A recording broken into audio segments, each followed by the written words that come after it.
বিবাহিত মেয়ে, বিবাহিত ছেলে তারা যদি পরকিয়া করে আর যদি ধরা পড়ে যায়, জনসমক্ষে নিয়ে এসে অর্ধেকটা পুঁতে দিয়ে পাথর মেরে হত্যা করার হুকুম ইসলামী শরীয়তে আছে। যদি কোনো ছেলে ধর্ষণ করে, অর্ধেকটা পুঁতে দিয়ে জনসমক্ষে নিয়ে এসে তার মুন্ডু ছেদ করে দাও, তাকে হত্যা করে দাও, সে ধর্ষণ করেছে। কোন অবিবাহিত ছেলে, অবিবাহিত মেয়ে তারা যদি পরকিয়া করে আর যদি ধরা পড়ে যায়, জনসমক্ষে নিয়ে এসে 100টা চাবুকের কোড়া মারো, তাদেরকে ইস্তেগফারের নামাজ পড়া করাও। ইমাম বুখারী রাহমাতুল্লাহ আলাইহি বুখারী শরীফে এর ব্যাখ্যা এনেছে, এটা মায়েরা ভালো করে শুনবেন, এত খতরনাক ব্যাখ্যা লিখেছে আপনার বুক কেঁপে যাবে। যাদের বিবিরা বেপরদা করে, যাদের স্ত্রীরা বেপরদায় ঘুরে, যাদের বিটিরা বাজারে ঘুরে বেড়ায়, যাদের বিটিরা নিজেদের পেট পিঠ মাথা চুল খুলে ঘোরে, ইমাম বুখারী রাহমাতুল্লাহ আলাইহি বলছেন, যে মেয়েটা রাস্তাঘাটে পর পুরুষকে নিজের শরীর দেখিয়ে, নিজের পেট দেখিয়ে, নিজের চেহারা দেখিয়ে উত্তেজিত করে, জিনা করার দাওয়াত দেয়, সেই নারীটার জন্য শরীয়তে হুকুম হচ্ছে তাকে পাথর মেরে হত্যা করে দাও। এটা ইমাম বুখারী রাহমাতুল্লাহ আলাইহি বুখারী শরীফে তার ব্যাখ্যা এনেছেন। আমার মা, আমার বোন, তোমরা নিজেদিকে ঢেকে নাও। তোমারা ঢাকার জিনিস ঢাকলে সৌন্দর্যতা বেড়ে যায়। মাথায় রাখবেন, একটা কোরআন শরীফের দাম 400 টাকা, ঠিক কি না? কত বললাম? 400। কোন ভালো কোরআন শরীফ নিলে 500। কিন্তু সেই যে কোরআন শরীফটা ঢাকা হয় জুজদান, তার দাম 20 টাকা, ঠিক বললাম?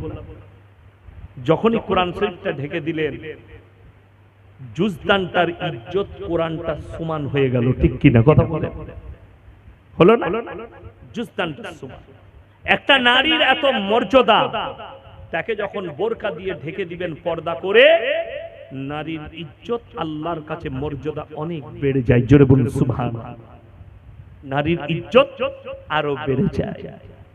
দুঃখ লাগে, আপনি অবাক হবেন, একজন যোদ্ধা ইসলামী হাবিব ইবনে উমর, গ্রিসের সঙ্গে যুদ্ধ চলছে, যুদ্ধের ময়দানে ধরা পড়ে গেছে 7 জন সাথী। হযরতে হাবিব ইবনে উমরের সঙ্গে 7 জন সাথী ধরা পড়ে গেছে, রোমের সঙ্গে যুদ্ধ। এই রোমের যুদ্ধের সময় যখন ধরা পড়েছে, তাদেরকে ধরে নিয়ে গিয়ে অ্যারেস্ট করে তাদেরকে একে একে কতল করা হচ্ছে। একটা একটা করে ধরে আনছে আর তাদেরকে কতল করে দেওয়া হচ্ছে। যখন হাবিব ইবনে উমরের পালা এসেছে, রোমের বাদশা বললে, দাঁড়াও দাঁড়াও দাঁড়াও, এর ঈমানটা খুব বেশি মজবুত। কেন?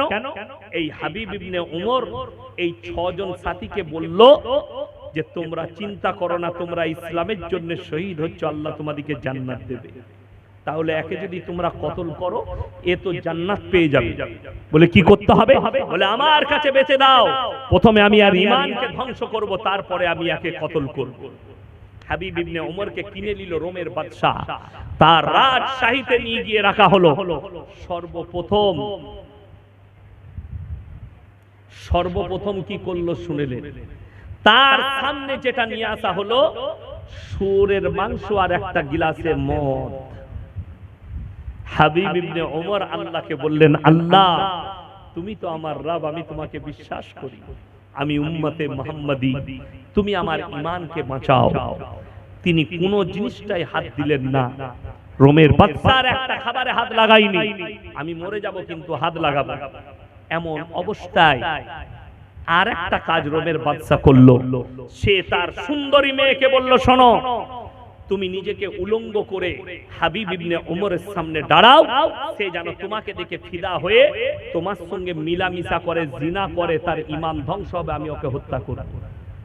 riwayate আছে, যখন সেই মহিলা রোমের বাদশার মেয়ে হাবিব ইবনে উমরের কামরায় উলঙ্গ অবস্থায় ঢুকলো, হাবিব ইবনে উমর 3 দিন 3 রাত সিজদায় পড়েছিল চোখ বন্ধ করে, আর আল্লাহর জিকির করেছে। সেই মহিলা বললে, হে হাবিব ইবনে উমর, গোটা পৃথিবীর রাজা বাদশার সন্তানরা আমার জন্য মারিয়ামে এত সুন্দরী আমাকে পাবার জন্য, আর আমি আমার শরীর খুলে দাঁড়িয়ে গেছি, 3 দিন 3 রাত আছি তোমার কামরায়, তুমি আমার দিকে একবারও তাকিয়ে দেখলে না। তোমাকে কোন পাওয়ারে কে তোমাকে রুখে দিয়েছে? সে বলল আল্লাহর কসম, যে আল্লাহ আমার জন্য জান্নাতে হুর রেখেছেন, হুর বিবি রেখেছেন, তারা জানি না তোমার থেকে কত সুন্দরী, সেই আল্লাহ আমার চোখকে বন্ধ করেছে। আমি আল্লাহর কাছে দোয়া করেছি, আল্লাহ তুমি আমার চোখগুলো অন্ধ করে দিও, কিন্তু আমার এই চোখের দ্বারা এই বদকার নারীকে যেন আমি স্পর্শ করতে না পারি। আল্লাহর কসম, সেই রবের বাদশার মেয়ে বলল আল্লাহর কসম, আল্লাহর কসম, তোমার রবের কসম, তোমার রব এত শক্তি যে তুমি আমার দিকে তাকিয়ে দেখলে না। আমি তোমার রাসূলের উপরে কালেমা পড়লাম আর তোমার আল্লাহকে বিশ্বাস করলাম। জোরে বলুন সুবহানাল্লাহ। এবং আমি ওয়াদা করলাম, আমি রাতের অন্ধকারে লুকিয়ে আমি তোমাকে বন্দি থেকে ছাড়িয়ে তোমার দেশে পাঠিয়ে দেবো। জোরে বলুন সুবহানাল্লাহ। তার ঈমানি জজবাত। হে আমার যুবক, তুমি তোমার ঈমানটাকে মজবুত করো। পর নারীর কাছ থেকে, পর নারীকে দেখা থেকে নিজের চোখের হেফাজত করো, নিজের চোখকে ঘুরিয়ে নাও, আল্লাহকে ভয় করো। কিয়ামত আপনার দোরগোড়ায় পৌঁছে গেছে।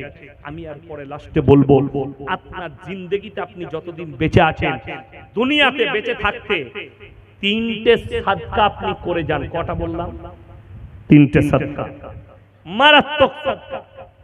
1 নম্বর হচ্ছে নেক সন্তান তৈরি করে যান। নেক সন্তান, আপনি মরে যাওয়ার পরে সে যেন আপনার কবর জিয়ারত করতে পারে। আমি মারা গেছি, আমার সন্তান আমার কবর জিয়ারত করছে। আমি মারা গেছি, আমার সন্তান আমার জন্য দান খয়রাত করছে। আমি মারা গেছি, আমার সন্তান যেন আমার জানাজার নামাজটা পড়তে পারে। আজকে দুঃখ লাগে, বাপ মারা যায়, বাপের কবরের জিয়ারতের জন্য মৌলবি হায়ার করতে হয়, মসজিদের দরজায় দাঁড়িয়ে থাকে, হুজুর ফজরের পরে আমার বাপের কবরটা একটু জিয়ারত করে দিবেন। কেন? সে জিয়ারত করতে জানে না। এর থেকে দুর্ভাগ্যবান বাপ আর কে আছে যে একটা নেক সন্তান রেখে গেল না, যে 5 ওয়াক্তের নামাজে বাপের জন্য দোয়া করবে, আল্লাহ আমার বাপ চলে গেছে। হাদিসে আছে, কোন নেক সন্তান সে যদি তার বাপের জন্য হাত তুলে তার চোখের পানিটা গালে গড়ানোর আগে আমি আল্লাহ তার সব গুনাহকে ক্ষমা করে দেব। জোরে বলুন সুবহানাল্লাহ। আলহামদুলিল্লাহ। ওই জন্য আমার বন্ধুগণ, আমার ভাই, আপনাদেরকে অনুরোধ করছি, 1 নম্বর নেক সন্তান। 2 নম্বর, নিজের জিন্দেগিতে ভালো কাজ করে যান। মসজিদে দান, মাদ্রাসায় দান। মাদ্রাসার বিল্ডিং হচ্ছে আমার 1 বস্তা সিমেন্ট, আমার একটা ইট, আমার একটা এই। মসজিদ হচ্ছে আমার একটা পাথর। আপনি কিয়ামতের সকাল পর্যন্ত নেকি পাবেন। জোরে বলুন সুবহানাল্লাহ। নাম্বার 3, খায়রুকুম মান তাআল্লামাল কুরআন আল্লামাহু। এবং যারা ইলম হাসিল করে অপরের কাছে পৌঁছে দেয়। আমার বন্ধুগণ সবাই বলুন, আমরা কোরআনের সঙ্গে মহব্বত করব। জোরে বলুন ইনশাআল্লাহ। কোরআনের সঙ্গে মহব্বত। কোরআন বড় মুকদ্দাস কিতাব। এই কোরআন এত বড় মুকদ্দাস কিতাব। এই কোরআন আমলের, কোরআনের আমলের দ্বারাই আপনি জান্নাতে প্রবেশ করবেন। আল্লাহ কোরআনে বললেন 3টে ব্যক্তির দোয়াকে আল্লাহ কোনোদিন ফেরত দেয় না। নাম্বার 1, ওয়া আতিদাল কুরবা, কাছের গরীব যদি হাত পাতে তার হাতকে ফিরিও না। ওয়াল ইয়াতামা ওয়াল মাসাকিন, এতিম আর মিসকিন যদি হাত পাতে হাতকে ফিরিও না।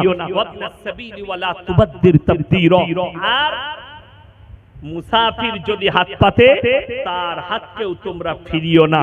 এই 3জন যদি আল্লাহর কাছে দোয়া করে, আল্লাহ সঙ্গে সঙ্গে দোয়াকে কবুল করে নেয়। ইন্নাল মুবাদদিরিন কানু ইখওয়ানাশ শায়াতিন ওয়া কানাশ শাইতানু লিরাব্বিহি কাফুরা। যারা অপব্যয় করে তারা হচ্ছে শয়তানের ভাই। যারা অপব্যয় করে তারা শয়তানের ভাই। ওই জন্য আপনি অপব্যয় করবেন না। অপব্যয় কাকে বলে? হারাম কাজে টাকা খরচ করা, ইসলাম বিরোধী লটারি, টিকিট, মদ, জুয়া, নারী, এই জায়গায় টাকা খরচ করা।